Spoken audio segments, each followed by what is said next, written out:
تو بادشاہ نے کہا ٹھیک ہے، اگر وہ اتنی دور سے کوئی آیا ہے، مسافر ہے، اندر آنے دو۔ یہ اندر گیا، جانے کے بعد اپنے بھائی بادشاہ سے ملتا ہے اور کہتا ہے کیا تم نے مجھے پہچانا؟ میں کون ہوں؟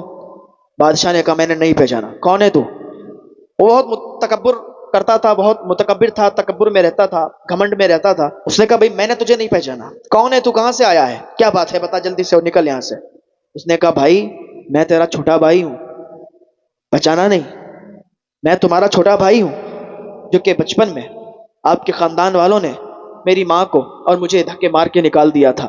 بھائی میں تیرے پاس فریاد لے کر آیا ہوں، میں بہت غریب ہوں، میری شادی ہو چکی ہے، میری بیوی ہے، ماں ہے، میں اتنا زیادہ غریب ہوں کہ آج گھر پہ کوئی کھانے کے سامان نہیں ہے، کوئی پیسے نہیں ہے، کوئی کام بھی نہیں دیتا، تو تم میری مدد کر دے تو ہمارے لیے بہت آسانی ہو جائے گی۔ تم تو بادشاہ ہو، تمہارے لیے تھوڑی سی مدد کچھ نہیں مانے رکھتی ہے، تھوڑی سی مدد کر دو ہمارا کام چل جائے گا۔ بادشاہ نے کہا کہ تو کس کا بھائی ہے؟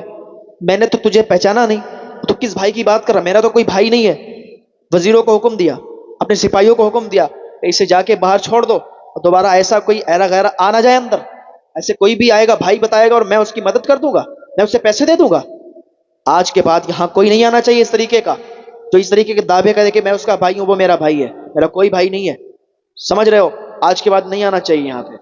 ڈانٹ کر اس نے بھگا دیا۔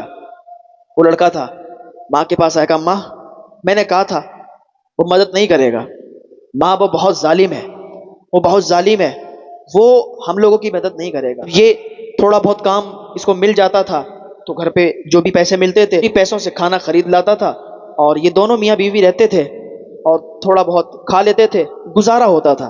کچھ دنوں کے بعد ان کے ہاں ایک بچے کی پیدائش ہوئی، ایک بچے کی ولادت ہوئی۔ پھر بادشاہ کے پاس گیا، بادشاہ نے پھر اس کو ڈانٹ کر بھگا دیا۔ اب اس کا بیٹا تھوڑا بڑا ہوتا گیا تو ایک دن پھر بادشاہ کے پاس جانے کے بعد کہتا ہے بھائی دیکھو اگر میری مدد نہیں کر سکتے ہو تو نہ کرو، لیکن میرا حصہ جو ہے آپ کے پاس وہ حصہ دے دو۔ بادشاہ نے جب اتنا سنا کہ حصہ مانگنے آیا ہے اور بھائی بتاتا ہے، بادشاہ جانتا تو تھا یہ میرا بھائی ہے، لیکن اس نے سوچا کہ یہ تو گلے پڑ گیا، یہ تو بار بار آ جاتا ہے، تو اپنے سپاہیوں کو حکم دیا کہ اس کو نپٹا ڈالو، اب اس کو قتل کر دو۔ اب جب یہاں آئے تو بغیر کچھ کہے بغیر کچھ سنے بس اس کو مار دو۔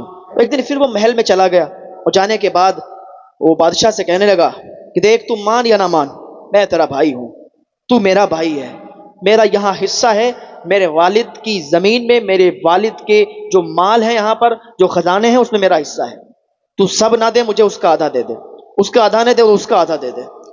تو بادشاہ نے کہا زیادہ زبان درازی کرتا ہے تو، زیادہ آ کے یہاں باتیں کرتا ہے، بھائی مجھے بتاتا ہے، حصہ مانگتا ہے۔ سپاہیوں کو حکم دیا کہ یہ زیادہ بول رہا ہے، اس کی زبان کاٹ دو۔ سپاہیوں نے اسے پکڑا اور جلدی سے اس کی زبان کاٹ دی۔ جب زبان کاٹی زمین پر گر گیا، زمین پر گرا، تڑپنے لگا۔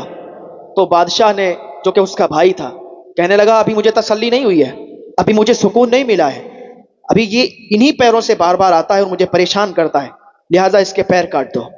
جلادوں نے اس کے پیر کاٹ دیے، زبان بھی کٹ چکی تھی، پیر بھی کٹے، زیادہ دیر زندہ نہیں رہا، تڑپا اور تڑپ کے مر گیا، وہیں پر اس کا انتقال ہو گیا۔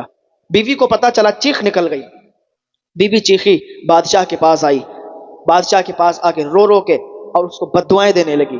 بادشاہ نے کہا اسے باہر نکالو، جلدی سے اسے باہر نکالا۔ سپاہیوں نے کہا جا یہاں سے، آئندہ اندر مت آنا ورنہ تیرا بھی قتل ہو جائے گا۔ اس کا بیٹا تھا وہ بھی بھوک کے مارے بلک رہا تھا، اب کوئی کھانا موجود نہیں تھا، کمانے والا بھی کوئی موجود نہیں تھا، اب تو اس کا انتقال بھی ہو گیا۔ بیوی بہت پریشان تھی، اے اللہ میرے شوہر کو اس ظالم بادشاہ نے مار دیا، میرا بیٹا بھوکا ہے، میرے بیٹے کو بھوک لگی ہے، کہاں سے اس کو کھانا کھلاؤں۔ یاد رکھیں آزمائش ہوتی ہے کبھی کبھی اللہ کی جانب سے، جو اس آزمائش میں پاس ہو جاتے ہیں، جو اس آزمائش میں کھرے اتر جاتے ہیں، وہ اللہ کے مقرب بندے بن جایا کرتے ہیں۔ جو صبر کرتے ہیں، جو صبر کرتے ہیں تو آخرت میں ان کا انجام بہت اچھا ہوتا ہے۔ جو ظالم ہوتا ہے اللہ تعالیٰ اسے دنیا میں بھی برباد کرتا ہے اور اسے آخرت میں بھی تباہ کرتا ہے۔ تو کبھی ظالم نہ بنے، کبھی ظالم نہ بنے، اللہ تعالیٰ ظالم کو برباد کر دیتا ہے، ظالم کو تباہ کر دیتا ہے۔ آج اگر تم پر کوئی ظلم کر رہا ہے برداشت کر لینا، صبر کر لینا، اس لیے کہ اللہ تعالیٰ کا ترازو صرف انصاف کرتا ہے۔ وہ دن دور نہیں کہ ظالم کو تباہ ہونا ہے، وہ دن دور نہیں کہ ظالم کی تباہی تم خود اپنی آنکھوں سے دیکھو گے۔ آج اگر تمہیں کوئی پریشان کرتا ہے، تمہارا دل دکھاتا ہے، صبر کر لینا، کیونکہ اللہ کا ترازو صرف انصاف کرتا ہے۔ آپ دیکھیں گے، اپنی آنکھوں سے دیکھیں گے کہ اس کی ہلاکت ہوگی، اس کی تباہی ہوگی، اس کی بربادی ہوگی، آپ انہی آنکھوں سے دیکھیں گے۔ وہ عورت کہتی ہے اس اللہ والے سے، اے اللہ والے پورا میٹر تو سنو، تم نے تو آ کے ڈائریکٹ کہہ دیا کہ یہ تو کیا کر رہی ہے، غلط کر رہی ہے۔ کہنے لگی میرا شوہر چلا گیا، میرے شوہر کو مار دیا، میرا بیٹا بھوک کے بارے تڑپتا رہا، اور بھوک سے تڑپ تڑپ کر میرے بیٹے نے بھی جان دے دی، میرا بیٹا بھی مر گیا، ادھر میرے شوہر کی لاش پڑی ہے، ادھر میرے بیٹے کی لاش پڑی ہے۔ مجھ سے پوچھو میرے دل پہ کیا گزری تھی جب میں اپنے شوہر کی لاش کو دیکھتی تھی، اپنے بیٹے کی لاش کو دیکھتی تھی۔ ایک ماں ہوتی ہے، ماں اپنے بیٹے سے کتنا پیار کرتی ہے، ادھر شوہر کی لاش پڑی ہے، ادھر بیٹے کی لاش پڑی ہے، تو پھر ماں کے دل پر کیا گزری ہوگی، اس عورت کے دل پر کیا گزری ہوگی؟ ہاں، تو کہتے ہیں اللہ والے پورا میٹر تو سنو۔ کہتے ہیں پھر کیا ہوا؟